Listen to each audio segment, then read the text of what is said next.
My name is Dr. Ahimsa Porter-Soon-Chai.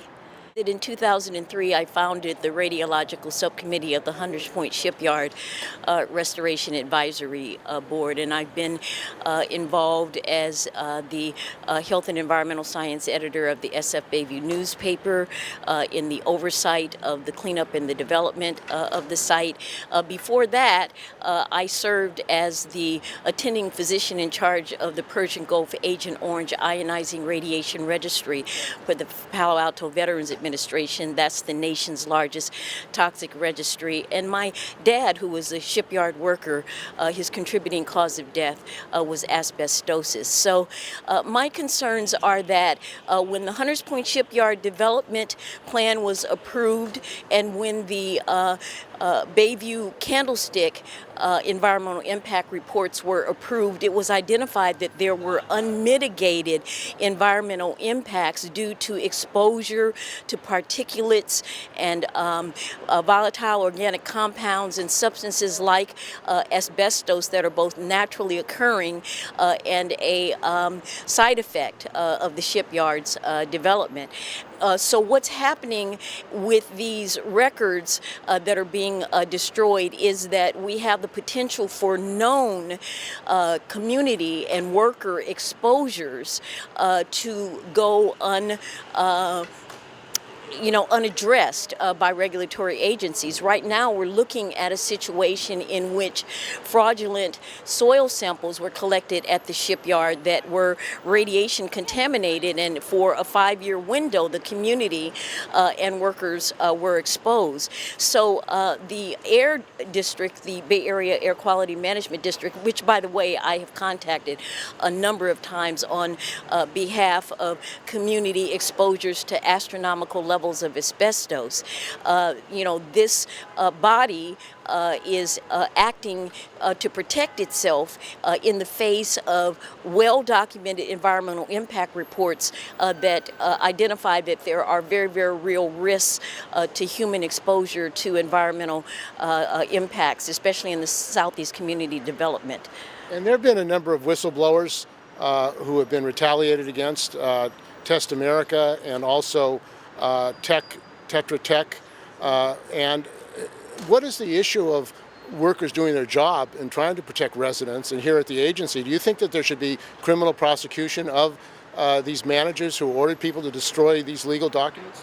Well, of course. In Flint, Michigan, we saw criminal prosecution of people at high levels of government who conspired to conceal the exposures to toxic lead.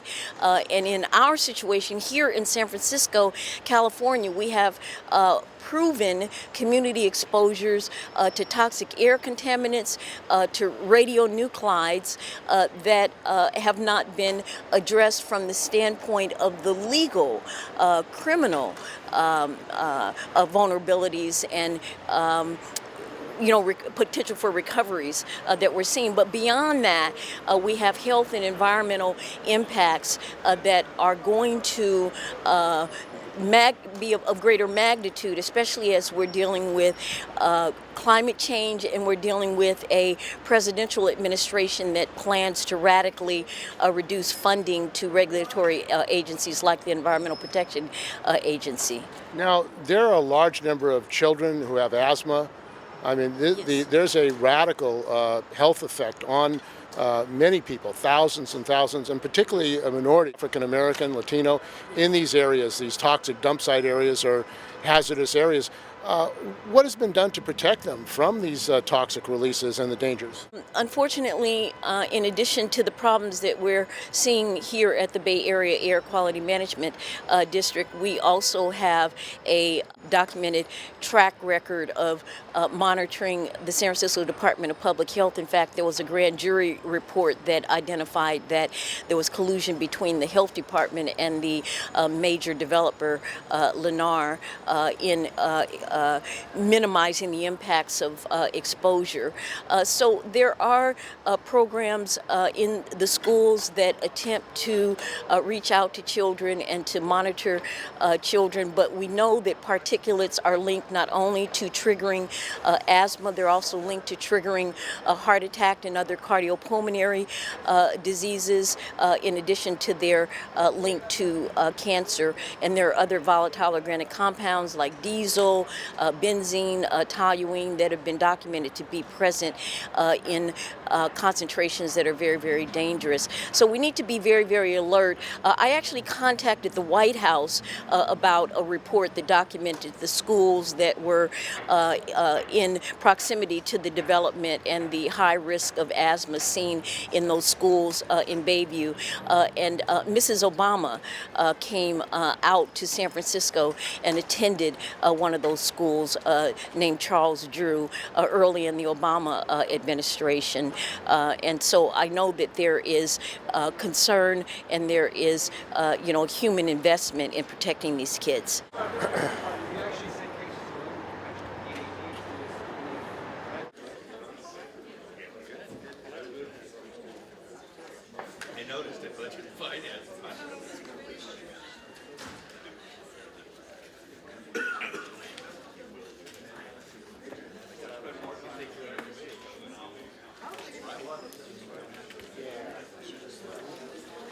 My name is Steve Zeltzer. I'm with United Public Workers for Action and Injured Workers National Network. And I'm here today to basically call on this board, which is elected politicians throughout Northern California, to call for an independent investigation about what's been going on with the agency.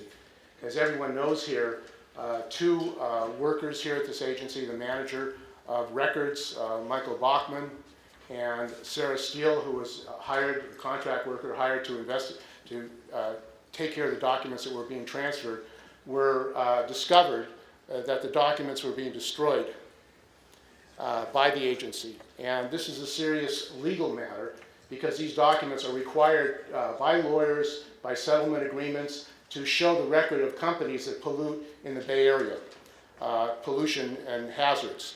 So the destruction of these documents, in our view, is a criminal act. And we don't believe that the management here of this agency should be involved in investigating this. They cannot investigate themselves. There's a systemic problem in this country of whistleblowers, federal, state, local whistleblowers, who try to do their job, try to be accountable to themselves and the public, and get fired. And the net result of that in agencies like this is people are intimidated and terrorized. If workers are afraid to speak up about what they see as wrongdoing and illegal activity, that's a threat to the viability of the agency, the accountability of the agency. So what we're saying on our request to you is that you immediately rehire these workers, Michael Bachmann and Sarah Steele, number one. And number two, you call for the state California Attorney General Xavier Becerra to make an independent investigation. There may not be criminal activity. I believe there is. There may not, but we need to have an independent investigation, and the state attorney general needs to be called upon, so we urge you to take that action. My name is Dr. Ahimsa Porter Sumchai. I'm a licensed physician. In the year 1997, I was the attending physician in charge of the Persian Gulf Agent Orange Ionizing Radiation Registry at the Palo Alto VA. That is the nation's largest toxic registry. And in 2003, I founded the Radiological Subcommittee of the Hunters Point Shipyard Restoration Advisory Board. I'm also the physician of record on the death certificate of my father, a shipyard worker, whose contributing cause of death was asbestosis. I'm very, very concerned about the firing of Mr. Bachmann and Ms. Steele, because now more than ever we need people who are courageous in their oversight of particularly development projects in the southeast area of San Francisco, from Mission Bay to Hunters Point to Candlestick.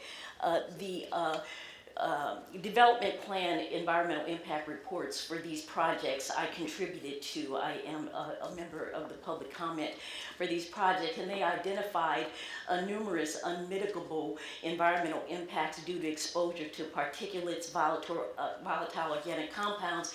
And I'm also personally the whistleblower to the White House with regard to the fraudulent soil samples that were collected at the Hunters Point shipyard. I received a letter from President Obama for my leadership on informing the White House, the Homeland Security, and the Environmental Protection Agency about these fraudulent soil samples that you probably have heard about. So it's very, very important for projects that we know expose children, expose people at risk of cardiopulmonary disease, expose vulnerable communities to substances like particulates, diesel, benzene, toluene, and ionizing radiation, that we have people who are willing to stand up, take a stand. These people deserve to be commended. They don't deserve to be fired. Thank you very much. By the way, timer. My name is Francisco da Costa, and I represent the first people of San Francisco, the BAAQMD. This land was once very pristine, and your agency, and I know some people here, like Jack Broadman, I've known him for a long time,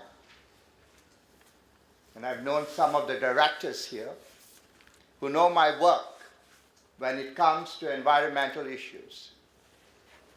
Now, when we read about this agency, that they impede employees from doing their job, whistleblowers, this agency must be foremost in helping them. And if you do not do your duty, shame on you. I ask you, are y'all really satisfied with the person that we have in the White House?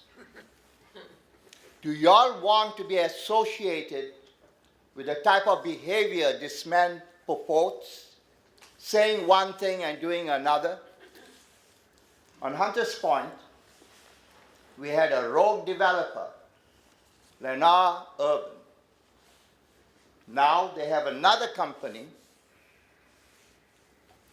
5 Points, communities, whatever. I say the same snake, different head. Corrupt.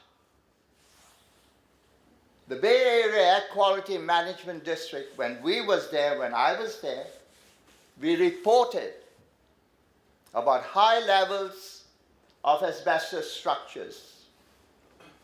Our children, our infants, our youth, our young adults, our seniors were all impacted. Finally, we found out that this rogue developer removed the batteries from the monitors, impeding the equipment to do its job. Mr. Broadman can give you the whole report. My friends, in the Bay Area, we embrace everybody. This is the land of the BAAQMD. If you don't know anything about it, we have a website, muweekma.org.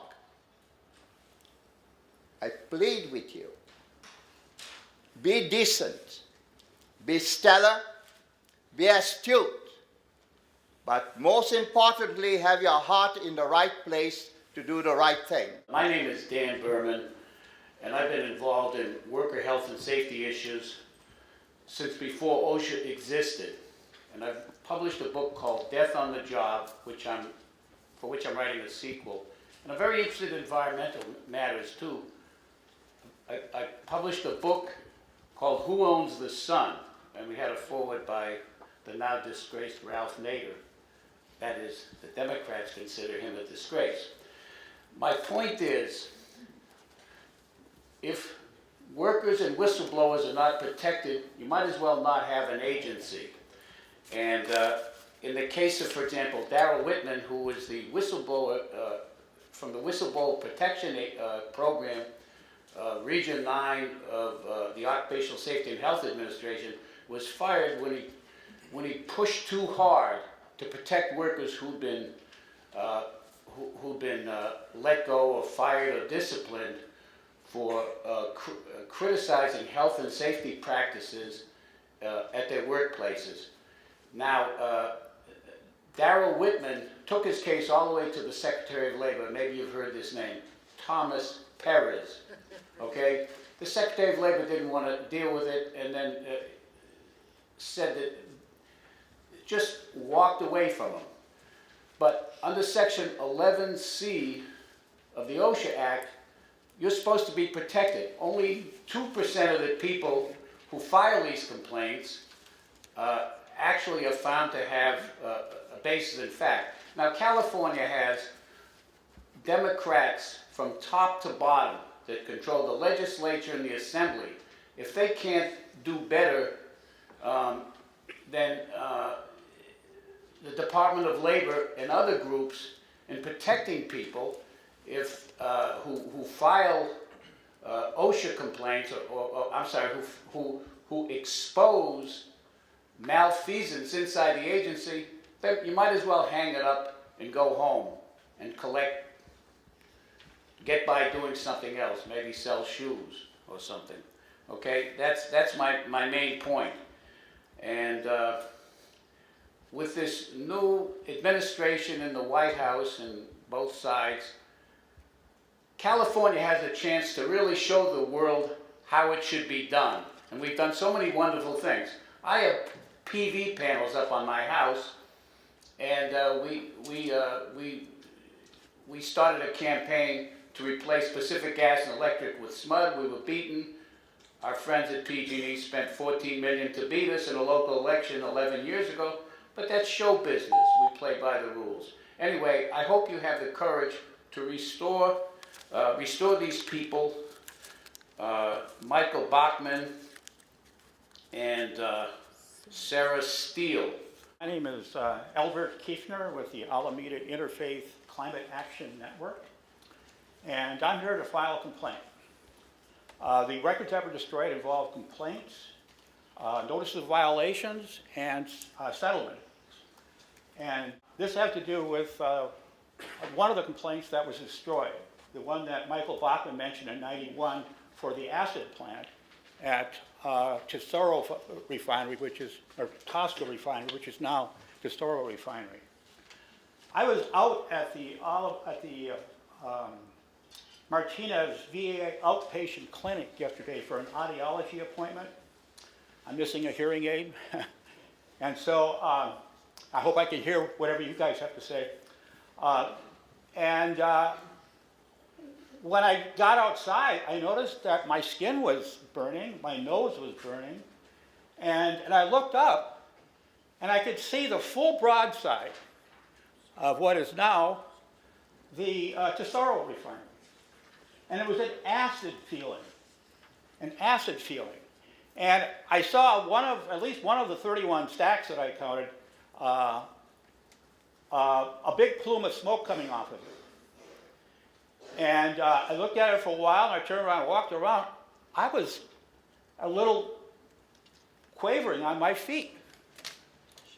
And so I'm just wondering, what's happened since '91 and the 25 years since then with regard to acid emissions from that plant? Because the objective apparently of giving these people low fines is so that you folks will not hear about it and take action. Well, I'm here to file a complaint.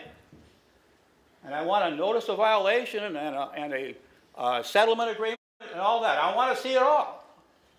Because I want to know what's going on here. Thank you. I'm David Gassman. I'm active with the Sunflower Alliance and with No Coal in Oakland, and I'm also here to speak on this Bachmann-Steele matter. I find it incredibly distressing that something like this even appears to be happening. And I agree completely that there should be an investigation to find out precisely what went on. As Director Kaplan can tell you, and as I suspect Director Miley knows directly, we in Oakland the city of Oakland is facing this lawsuit now about coal shipment. And I won't go, I don't even know all the details, I'm not an attorney. But we want to trust that the processes are legit, that we can believe the results of the processes of government. And if this kind of thing where records are destroyed is not thoroughly exposed and thoroughly corrected, we ain't gonna trust it. I'm not going to. How could I?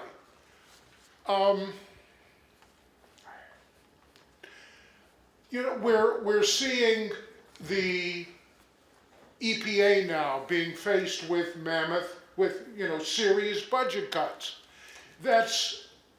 I hope it doesn't happen, but I fear it will. So we're counting on you, and it's not just you in the room, it's really all of us, to protect us. I've said enough. You get my point. Thank you. Thank you. And My name is Matthew Zugsberger. I've been a commercial diver for 17 years. I've worked all over the world, from the west coast of Africa to the Gulf of Mexico. I was there during Katrina.